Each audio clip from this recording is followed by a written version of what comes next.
Hi hello ನಮಸ್ಕಾರ, ನಾನು ನಿಮ್ಮ ಸಾಹಿತ್ಯ. ಇದು ನನ್ನ ಚಾನೆಲ್ ಲೈಫ್ ಆಫ್ ಸಾಹಿತ್ಯ.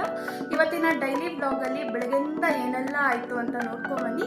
ಅಷ್ಟೊತ್ತಿಗೆ ನಾನು ಹೋಗಿ ಐಶನ ಕರ್ಕೊಬರ್ತೀನಿ, ಆಮೇಲೆ ಬ್ಲಾಗ್ನ ಕಂಟಿನ್ಯೂ ಮಾಡಿ. ಬ್ರೇಕ್ಫಾಸ್ಟಿಗೆ ಅಂತ ಹೇಳಿಬಿಟ್ಟು ಪಾಲಕ್ ದೋಸೆನ ಮಾಡ್ತಾ ಇದ್ದೆ. ತುಂಬ ಹೆಲ್ದಿ ರೆಸಿಪಿ ಇದು, ಮಕ್ಕಳ ಟಿಫಿನ್ ಬಾಕ್ಸಿಗಂತೂ ಹೇಳಿ ಮಾಡಿಸಿದಂಥ ರೆಸಿಪಿ. ಇದಕ್ಕೆ ಕ್ಯಾರೆಟ್ ತುರಿ ಹಾಕ್ತಾ ಇದ್ದೀನಿ, ಕೊತ್ತಂಬರಿ ಸೊಪ್ಪು ಹಾಗೆ ಕರಿಬೇವು ಸೊಪ್ಪನ್ನ ಬಿಟ್ಟು ಹಾಕ್ತಾ ಇದ್ದೀನಿ, ಹಾಗೆ ಈರುಳ್ಳಿನ ಕೂಡ ಹಾಕ್ತಾ ಇದ್ದೀನಿ.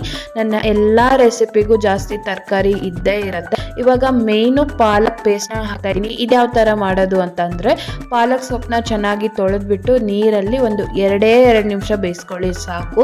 ಜಾಸ್ತಿ ಬೇಯಿಸಕ್ಕೆ ಹೋಗಬಾರ್ದು. ಆ್ಯಂಡ್ ಅದನ್ನು ಇಮಿಡಿಯೇಟಾಗಿ ತೆಗೆದು ಕೋಲ್ಡ್ ವಾಟರಿಗಾರು ಹಾಕ್ಬೋದು, ಇಲ್ಲಾಂದರೆ ಈ ಥರ ಮಿಕ್ಸಿ ಜಾರಿಗೆ ಡೈರೆಕ್ಟಾಗಿ ಹಾಕಿ ನೀರಲ್ಲೇ ಇದ್ದರೆ, ಬಿಸಿನೀರಲ್ಲೇ ಇದ್ದರೆ ಓವರ್ ಕುಕ್ ಆಗುತ್ತೆ ಅಂತ ಅಷ್ಟೇ. ಇದು ಕಂಪ್ಲೀಟ್ ಕೂಲ್ ಆದಮೇಲೆ ಖಾರಕ್ಕೆ ಹಸಿಮೆಣಸು, ಸ್ವಲ್ಪ ಶುಂಠಿನ ಹಾಕಿ ನೀರು ಹಾಕ್ದೇನೆ ಇದನ್ನು ರುಬ್ಬಿಟ್ಕೊಳ್ಳಿ.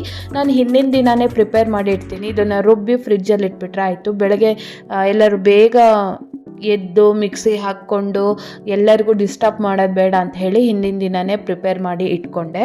ಮಿಕ್ಸಿ ಜಾರಿಗೆ ಸ್ವಲ್ಪ ನೀರನ್ನ ಹಾಕ್ಕೊಂಡು ಇವಾಗ ಡೈರೆಕ್ಟ್ ಅಕ್ಕಿ ಹಿಟ್ಟನ್ನ ಹಾಕ್ತಾ ಇದ್ದೀನಿ. ಆಲ್ಮೋಸ್ಟ್ 1.5 ಕಪ್ ಅಷ್ಟು ಅಕ್ಕಿ ಹಿಟ್ಟನ್ನ ಹಾಕಿದೆ. ಹಾಗೆ ರುಚಿಗೆ ತಕ್ಕಷ್ಟು ಉಪ್ಪನ್ನ ಹಾಕಿ ಈ ಬ್ಯಾಟರಿಗೆ ಎಷ್ಟು ಬೇಕೋ ಅಷ್ಟು ಸ್ವಲ್ಪನೇ ನೀರನ್ನ ಹಾಕಿ ಒಂದು ದೋಸೆ ಬ್ಯಾಟರ್ ಕನ್ಸಿಸ್ಟೆನ್ಸಿ ಬರೋ ತನಕ ಮಿಕ್ಸ್ ಮಾಡಬೇಕು. ಏನು ಲಮ್ಸ್ ಇರಬಾರ್ದು.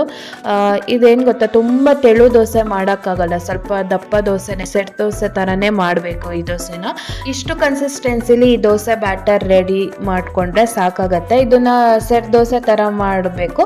ಸೆಟ್ ದೋಸೆಗಿಂತನೂ ಸೂಪರ್ ಸಾಫ್ಟು ದೋಸೆ ಆಗುತ್ತೆ. ಇಷ್ಟು ದಪ್ಪ ದೋಸೆ ಅಂತ ನೀವು ಅಂದ್ಕೊಳ್ಳೇಬೇಡಿ, ತುಂಬ ಸಾಫ್ಟ್ ದೋಸೆ ಸಿಗುತ್ತೆ. ಆ್ಯಂಡ್ ಸಂಜೆ ತನಕ ಇಟ್ಟರು ಅದೇ ಸಾಫ್ಟ್ನೆಸ್ ಇರುತ್ತೆ. ಬೇಯಕ್ಕೆ ಮಾತ್ರ ಹೆವಿ ಟೈಮ್ ಆಯಿತಾ, ಸ್ವಲ್ಪ ಜಾಸ್ತಿನೇ ಟೈಮ್ ಹಿಡಿಯುತ್ತೆ. ಬಟ್ ಸಿಕ್ಕಾಪಟ್ಟೆ ಪೇಷನ್ಸ್ ಬೇಕು. ನಾನು ಸ್ವಲ್ಪ ಎಣ್ಣೆ ಹಾಕಿ ಬೇಯಿಸ್ತಾ ಇದ್ದೀನಿ, ಇಲ್ಲಾಂದರೆ ತುಪ್ಪ ಕೂಡ ಹಾಕಿ ಬೇಯಿಸ್ಬೋದು. ನಾನು ಸುಮ್ಮನೆ ಇರೋಕ್ಕಾಗದೆ ಒಂದೊಂದು ಲೋಟ ನೀರು ಹಾಕಿ ತೆಳು ದೋಸೆ ಮಾಡೋಣ ಅಂತ ಮಾಡೋಕ್ಕೆ ಹೋದೆ. ಅದು ಇಡೀ ತವಕ್ಕೆ ಹರಡ್ಕೋತು ಆ್ಯಂಡ್ ಅದು ಕಚ್ಕೊಳಕ್ಕೆ ಸ್ಟಾರ್ಟ್ ಆಯಿತು. ಅದು ಎಷ್ಟೇ ಅಂದರೂ ತವ ಬಿಟ್ಟು ಬರ್ತಾನೆ ಇಲ್ಲ. ಇದರಲ್ಲಿ ತೆಳು ದೋಸೆ ಮಾಡೋಕ್ಕಾಗೋದೇ ಇಲ್ಲ. ನೀವು ಟ್ರೈನೇ ಮಾಡೋಕ್ಕೆ ಹೋಗಬೇಡಿ. ಅದು ಬೆಳಿಗ್ಗೆ ಈ ಥರ ಮಾಡಿಕೊಂಡು ಎಡ್ವಟ್ಟಾಗಿ ಹಸ್ಬೆಂಡಿಗೆ ತಿಂಡಿನೂ ತೊಗೊಂಡೋಗೋಕ್ಕಾಗಲಿಲ್ಲ, ಲೇಟಾಗೋಯ್ತು ಅವರಿಗೆ. ಆಮೇಲೆ ಟೆನ್ಷನ್ ಸ್ಟಾರ್ಟ್ ಆಗಿಬಿಡುತ್ತೆ, ಅಯ್ಯೋ ಸರಿ ಬರ್ತಿಲ್ಲ ಅಂತ. ಆಮೇಲೆ ಸ್ವಲ್ಪ ಗೋಧಿ ಹಿಟ್ಟು ಚೂರು ಉಪ್ಪು ಹಾಕಿ ಮಿಕ್ಸ್ ಮಾಡಿಕೊಂಡೆ. ಗೋಧಿ ಹಿಟ್ಟಿಲ್ಲ ಅಂದರೆ ಅಕ್ಕಿ ಹಿಟ್ಟನ್ನೇ ಹಾಕಿ ಸ್ವಲ್ಪ ತಿಕ್ ಬ್ಯಾಟರ್ನ ರೆಡಿ ಮಾಡಿಕೊಂಡೆ. ಆಮೇಲೆ ದೋಸೆ ಸರಿ ಬರುತ್ತೆ. 1-2 ದೋಸೆ ಒಂಚೂರು ಆ ಕಡೆ ಈ ಕಡೆ ಆದರೂ ಆಮೇಲೆ ಚೆನ್ನಾಗಿ ದೋಸೆ ಎತ್ಕೊಂಡು ಬರುತ್ತೆ. ಐಶ್ಗೆ ಅಂತ ಹೇಳ್ಬಿಟ್ಟು ಸಣ್ಣ ದೋಸೆ ಮಾಡಿ ಆಮೇಲೆ ಸ್ಟಾರ್ಟ್ ಆಗೋದು ಐಶನ್ ರೆಡಿ ಮಾಡೋದು. ಅವಳನ್ನ ಒಂದೊಂದು ದಿನ ಒಂದೊಂದು ಥರ. ಸೊ ಕೆಲವು ದಿನ ಚೆನ್ನಾಗಿರ್ತಾಳೆ, ಕೆಲವು ದಿನ ಅಳ್ತಾ ಇರ್ತಾಳೆ. ಸೊ ಅವಳ ಮೂಡಿಗೆ ತಕ್ಕಂತೆ ನಾವು ಅವಳನ್ನ ಸಮಾಧಾನ ಮಾಡಿ ಅವಳನ್ನ ಸ್ಕೂಲಿಗೆ ರೆಡಿ ಮಾಡಿ ಅವಳನ್ನ ಸ್ಕೂಲಿಗೆ ಕಳ್ಸೋದೇ ಒಂದು ದೊಡ್ಡ ಟಾಸ್ಕ್ ಆಗಿರುತ್ತೆ. ಇವತ್ತು ಬೇರೆ ದೋಸೆ ಕೈ ಕೊಡ್ತು, ಅದೊಂದು ಥರ ಟೆನ್ಷನ್. ಆದರೆ ಐಶುಗೇನು ಲೇಟ್ ಮಾಡಿಲ್ಲ, ಒಂದು 2-3 ನಿಮಿಷ ಲೇಟ್ ಆಯ್ತೇನೆ ಅಷ್ಟೇ. ಆಮೇಲೆ ಅವಳನ್ನ ಬಿಟ್ಟು ಬಂದಮೇಲೆ ಇವಾಗ ನನ್ನ ರುಟೀನ್ನ ನಿಮ್ಮ ಜೊತೆ ಶೇರ್ ಮಾಡ್ತಾ ಇದ್ದೀನಿ. ನಾನು ಹೇಳೋದೇ 6:30, ಬರೀ ಬ್ರೇಕ್ಫಾಸ್ಟ್ ಒಂದೇ ಮಾಡೋದು. ಆಮೇಲೆ ಐಶುನ ಸ್ಕೂಲಿಗೆ ಬಿಟ್ಟು ಬರೋದು. ಆ ಮನೆ ಕೆಲಸ ₹1 ಏನೂ ಮಾಡಿರಲ್ಲ, ಹೊಸ್ಲಿಗೊಂದು ರಂಗೋಲಿ ಹಾಕಿರ್ತೀನಿ ಅಷ್ಟೇ.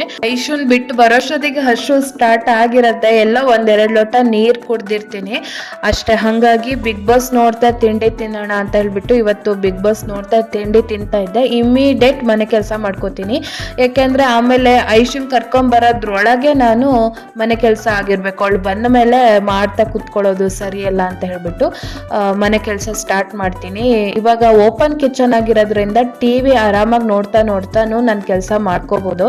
ಬಟ್ ಈ ಸತಿ ಬಿಗ್ ಬಾಸ್ ನಾನು ಅಷ್ಟೇನು ಫಾಲೋ ಮಾಡಲ್ಲ, ಒಂದು ಅರ್ಧ ಗಂಟೆ ನೋಡಿದ್ರು ಹೆಚ್ಚು. ಆ್ಯಂಡ್ ಡೈಲಿ ಕೂಡ ನೋಡಲ್ಲ, 2 ವಾರಕ್ಕೊಂದ್ಸತಿ, ಒಂದು 15 ದಿನಕ್ಕೊಂದ್ಸತಿ ಆ ಥರ ನೋಡ್ತೀನಿ. ವೀಕೆಂಡ್ ಎಪಿಸೋಡು ಅಷ್ಟೇನು ನೋಡಲ್ಲ. ಏನಾದರೂ ಯಾರಿಗಾರು ಬೈಯೋದು ಜಾಸ್ತಿ ಇದ್ದರೆ ಆ ಎಪಿಸೋಡ್ ಮಾತ್ರ ನೋಡೋದು ವೀಕೆಂಡು. ಬಟ್ ಯಾಕಂತ ಗೊತ್ತಿಲ್ಲ, ಈ ಸೀಸನ್ ನಂಗೆ ಅಷ್ಟೊಂದು ಇಷ್ಟ ಆಗಲಿಲ್ಲ. ನಿಮಗೆಲ್ಲ ಏನು ಅನಿಸ್ತದೆ, ಬಿಗ್ ಬಾಸ್ ಇಷ್ಟ ಆಗ್ತಾ ಇದೆಯಾ ಇಲ್ವಾ ಅಂತ ಕಮೆಂಟ್ ಮಾಡಿ. ಐಶನ್ ಸ್ಕೂಲಿಗೆ ಬಿಟ್ಟು ಬರುವಾಗಲೇ ಏನಾದರೂ ಶಾಪಿಂಗ್ ಇದ್ದರೆ ಸಣ್ಣ ಪುಟ್ಟದ್ದು ನೋಡಿ, ಹೂ ತೊಗೊಂಬಂದೆ. ಒಂದೊಂದು ದಿನ ಹಾಲು ಮೊಸರು ಇರಲ್ಲ ಮನೇಲಿ, ಹಾಗೆ ಸಣ್ಣ ಪುಟ್ಟ ಶಾಪಿಂಗ್ ಏನಿರುತ್ತೆ ಅದನ್ನು ಕೆಲಸನೆಲ್ಲ ಮುಗಿಸ್ಕೊಂಡೇ ಬಂದ್ಬಿಡ್ತೀನಿ. ಸೊ ತಿಂಡಿ ಆದಮೇಲೆ ಒಂದು ಲೋಟ ಕಾಫಿ ಕುಡಿಯೋಣ ಅಂತ ಹೇಳ್ಬಿಟ್ಟು ಇವಾಗ ಹಾಲು ಕಾಯಿಸ್ಕೊಂಡು ಕಾಫಿ ಕುಡಿತಾ ಇದ್ದೆ. ಮಧ್ಯೆ ಬಿಗ್ ಬಾಸ್ ಕೂಡ ನೋಡ್ತಾ ಇದ್ದೆ, ವೀಕೆಂಡ್ ಎಪಿಸೋಡ್ ಆಗಿತ್ತು ಅವತ್ತು. ಸೊ ಹಾಗೆ ಒಂಚೂರು ಹಾಲು ಚಲ್ಕೊಂಡೆ. ಎಂತಾದರೂ ಒಂದು ಸಣ್ಣ ಪುಟ್ಟ ಚಲ್ದೆ ಅಥವಾ ಏನಾದರೂ ಎಡ್ವರ್ಟ್ ಮಾಡಿದೆ ನನ್ನ ಅಡುಗೆ ಕೆಲಸನೇ ಮುಗಿಸಲ್ಲ ಅಂತಲೇ ಅನ್ಬೋದು. ಇವತ್ತು ಅಷ್ಟು ಚೆನ್ನಾಗಿರೋ ಬ್ಯಾಟರ್ನ ಹಾಳು ಮಾಡಿ ಎಡ್ವರ್ಟ್ ಮಾಡಿಕೊಂಡು ದೋಸೆನಂತೂ ಎಷ್ಟು ಟೆನ್ಷನ್ ಆಗೋಗಿತ್ತು ಗೊತ್ತಾ. ಆಮೇಲೆ ಹೆಂಗೋ ಸರಿ ಮಾಡಿದೆ.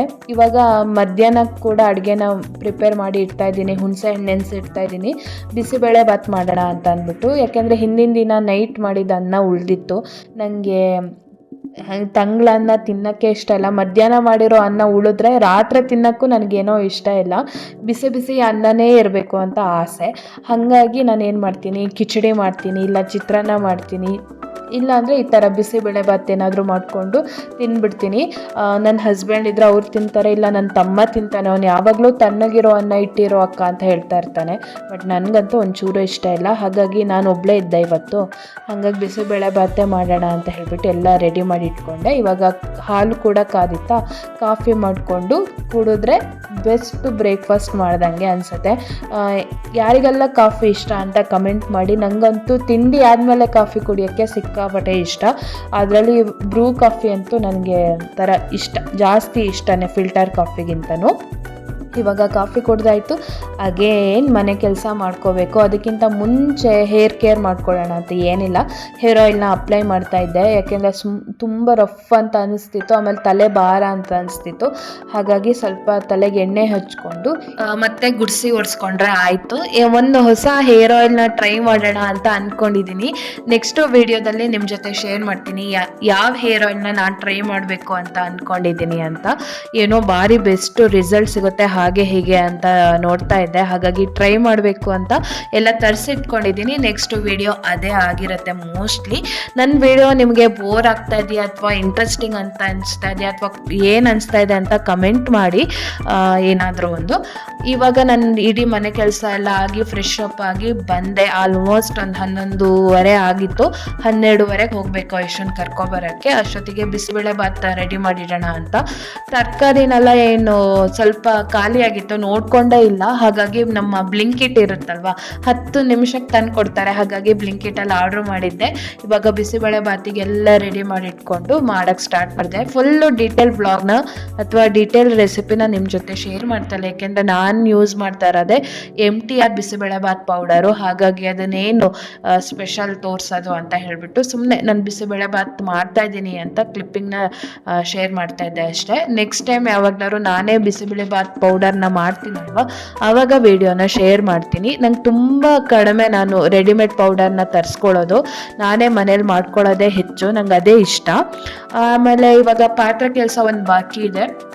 ನಾನು ಒಟ್ಟಿಗೆ ಮಧ್ಯಾಹ್ನದ್ದು ಬೆಳಗ್ಗೆದ್ದು ಸೇರಿ ಒಟ್ಟಿಗೆ ಪಾತ್ರೆ ತೊಳೆದ್ಬಿಡೋದು. ಅಡುಗೆ ಆದ ತಕ್ಷಣ ಬೆಳಗ್ಗೆ ಬ್ರೇಕ್ಫಾಸ್ಟ್ ಆದ ತಕ್ಷಣ ಒಂದು ಸತಿ ತೊಳೆಯೋದು, ಆಮೇಲೆ ಲಂಚ್ ಆದ ತಕ್ಷಣ ತೊಳೆಯೋದು, ಹಾಗಲ್ಲ ಒಂದೇ ಸತಿ ಅದು ಎಷ್ಟೇ ಪಾತ್ರೆ ಬೆಳ್ಳಿ ಮಧ್ಯಾಹ್ನ ಅಡುಗೆ ಆದ ತಕ್ಷಣ ಒಂದು ಸತಿ ಪಾತ್ರೆ ತೊಳೆದ್ಬಿಡೋದು. ಅದೇ ನನಗೆ ರೂಢಿ ಆಗಿದೆ. ಇವಾಗ ಬಿಸಿಬೇಳೆ ಬಾತ್ ಕೂಡ ಕುದೀತಾ ಇದೆ. ಇದನ್ನು 2 ವಿಷಲ್ ಬಂದರೆ ಬಿಸಿಬೇಳೆ ಬಾತ್ ರೆಡಿ ಆಗುತ್ತೆ.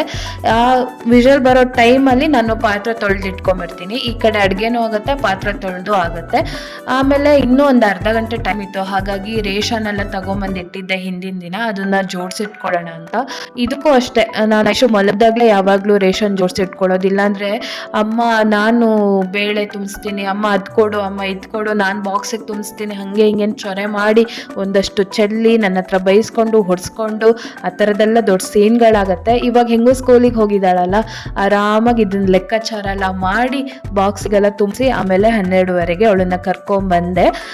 ಬಂದಮೇಲೆ ಅವಳಿಗೂ ಲಂಚ್ ಹಾಕ್ಕೊಟ್ಟೆ. ಬಿಸಿಬೇಳೆ ಬಾತು ಬೋರಿಂಗ್ ಅನ್ನ ಸಾಂಬಾರ್ಗಿಂತ ಹಿಂದಿನ ದಿನ ಅನ್ನಕ್ಕಿಂತ ನೋಡಿ ಎಷ್ಟು ಕಲರ್ಫುಲ್ಲಾಗಿ ಬಿಸಿಬೇಳೆ ಬಾತನ್ನ ತಿನ್ಬೋದು. ನನಗೂ ಸಿಕ್ಕಾಪಟ್ಟೆ ಇಷ್ಟ ಬಿಸಿಬೇಳೆ ಬಾತು, ಹಾಗಾಗಿ ಮಾಡಿಕೊಂಡೆ. ಆಮೇಲೆ ಇವತ್ತಿನ ಬ್ಲಾಗ್ ಕೂಡ ನಾನು ಇಲ್ಲಿಗೆ ಮುಗಿಸ್ತಾ ಇದ್ದೀನಿ. ನಿಮಗೆ ಇಷ್ಟ ಆದರೆ ಪ್ಲೀಸ್ ಲೈಕ್ ಮಾಡಿ, ಶೇರ್ ಮಾಡಿ, ಕಮೆಂಟ್ ಮಾಡಿ, ಸಬ್ಸ್ಕ್ರೈಬ್ ಮಾಡಿಕೊಂಡು ನನ್ನ ಚಾನಲ್ನ ನೋಡಿ ಅಂತ.